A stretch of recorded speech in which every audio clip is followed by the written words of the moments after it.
voz de fulano é tão bonita. Voz é muita coisa e a gente pensa muito pouco sobre a voz. Nesse caso, eu quero falar de voz como lugar de fala, como necessidade de direito de existência e como esse lugar político de existir no mundo. Porque eu quero só apontar para a parede. Eu quero trazer a escrevivência.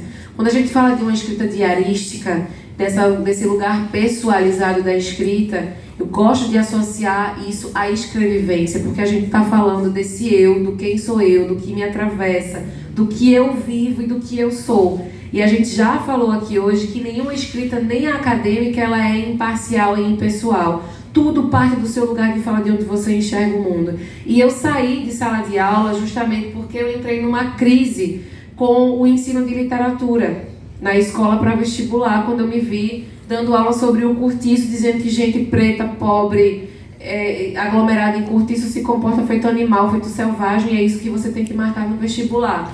Digo, eu não vou conseguir falar sobre isso sem trazer aqui uma ótica de racialidade dentro desse contexto, porque a pessoa que escreveu isso no século XIX, ela usou uma teoria determinista que olhava o homem como produto do meio e que era uma sociedade racista que não se pensava em racialidade, e isso tem muitos desdobramentos.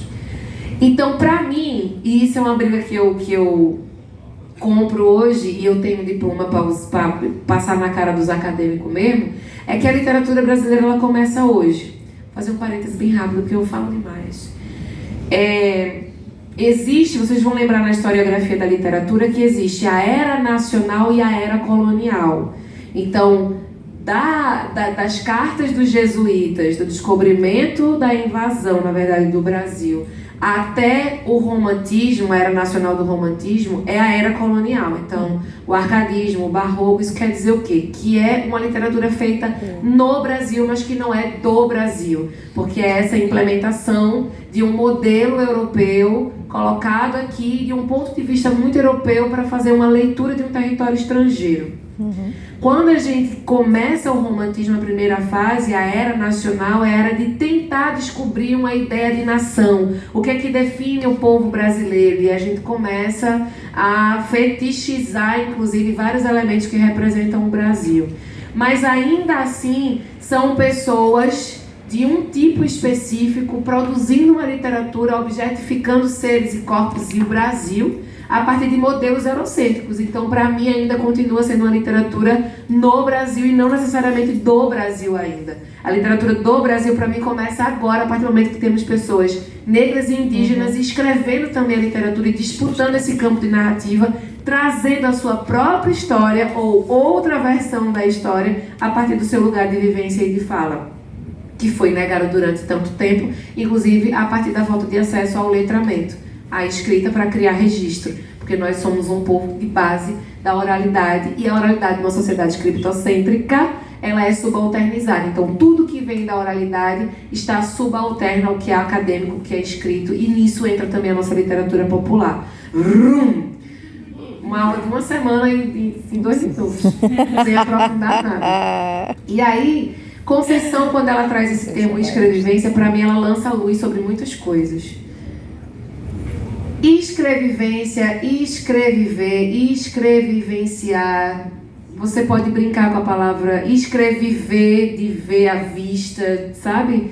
Você pode brincar com muitas coisas no termo escrevivência, de vivência de Conceição Evaristo.